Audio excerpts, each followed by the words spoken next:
সোরিয়াসিসটা আসলে কেন হয়?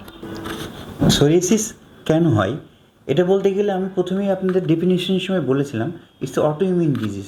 মানে অটো ইমিউনিটির প্রবলেমের কারণেই সোরিয়াসিস হয়ে যায়। অর্থাৎ ইমিউন সিস্টেমের যখন কোনো গোলযোগ হয়, অর্থাৎ ব্যাকটেরিয়া, ক্ষতিকারক ব্যাকটেরিয়া ভাইরাস ধ্বংস করার কথা রোগ প্রতিরোধ ক্ষমতার কারণে সেটা যখন না হয়, তখনই এই টাইপের রোগ হয়ে যায়।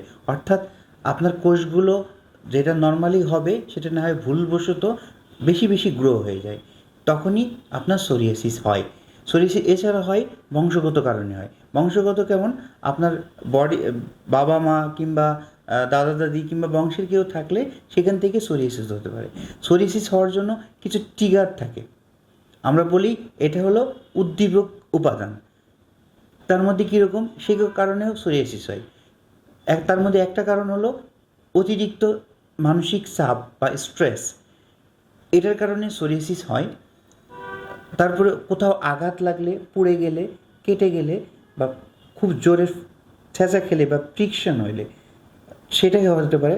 আবহাওয়ার পরিবর্তন, অর্থাৎ খুব ঠান্ডা, খুব গরম, বেশিরভাগ সময় বেশিরভাগ কারণেই ঠান্ডার কারণেই আমাদের সোরিয়াসিস হয়ে থাকে।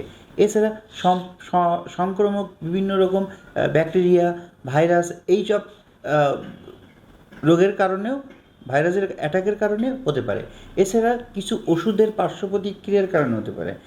কিছু ওষুধ পার্শ্ব প্রতিক্রিয়া বলতে আমরা কি বুঝাই?